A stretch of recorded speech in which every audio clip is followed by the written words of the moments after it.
بسم الله الرحمن الرحیم. السلام علیکم ورحمت الله وبرکاته. امید دربکوم چې تاسو ټول په ټیک ټاک کې الله پاکم خوشاله آباد ساته. الله پاک دې زمونږ او تاسو ټول مسائل دا ختم کی. الله پاک دې زمونږ او تاسو ټول حاجتونه دا پوره کی. کم کسان چې دا ویډیو ګوري الله پاک دې ټول شرعي حاجتونه د خپل غیبي خزانونو دا پوره کی. نن زه ستاسو خدمت کې حاضر یم د یوې نوې ویډیو سره.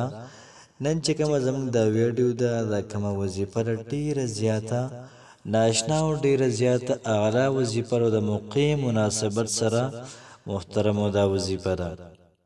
یاد ساتئ چې په دې نن وظیفه کې دوه خبرې د ډېر زیات اهمي دي. یو دا که رچا مالی مشکلات وي یا دا غرنګي رچا رزق دا کم وي، نو د رزق د سیوا کېدو دپاره د غرنګي مالی مشکلات چې کوم دي د ختمېدو دپاره دا وظیفه ډېره زیاته اعلی وظیفه ده. د غرنګي دویمه خبره پکې دا اهمه ده چې څومره یره ده څومره ترخه ده د هغې نه محترمو د انسان محفوظ وي. لومړۍ خبره زموږ دا شوله که یو سړي ته د نوکرۍ مسله وي، دغه رنګې یو سړي ته د کاروبار مسله وي، یو سړي ته د دیاړۍ مسله وي، دغه رنګې یو سړي ته د ویزې مسله وي. یو سړی داسې دی چې د هغه رزق دا ډېر زیات کم دی، په مشکل باندې د یو ټایم خوراک داره پیدا کي. د دې صورت تلاوت دی وکړي انشاءالله العزیز الله پاک بوله د داسې ځای نه رزق ورکړي چې د انسان په وهم و ګمان کې به نه وي. ځکه چې په دې صورت مبارکه کې د رزق حوالې سره ډیره زیاته زبردست او ډیره زیاته اعلی خبره شوې ده. او دا وظیفه چې ده دا زموږ د استادانو محترمو د هغه په مجرباتو کې ده. هغوی په دې وظیفې باندې تجربې کړې دي. دا څومره چې غټ غټ مدارس تاسو ګورئ دا ټول مدارس وره دا وظیفه کوي، ځکه په یو ټایم 600 کسانو له 1200 کسانو له او دغه رنګې 5000 کسانو محترمو دا خوراک ورکوي. نو یاد ساتئ چې کله دا وظیفه تاسو کوئ د رزق حوالې سره ډیره زیاته مجرب وظیفه ده. دویمه خبره پکې ده که ته یریږې د دشمن نه دا وظیفه شروع که دشمن به دې مکمل محترمو دا نیس و نابود شي.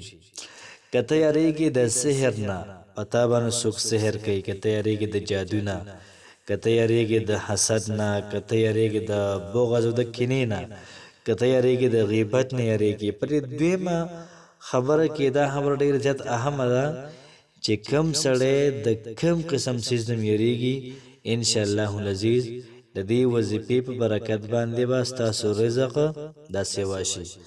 دویمه خبره دا چې ستاسو پکې څومره چې یره ده څومره ترخه ده دا به ستاسو ذهن کې نه راځي. صرف د یو الله نه ویریږئ بل به د هیڅ چا نه نه یریږئ.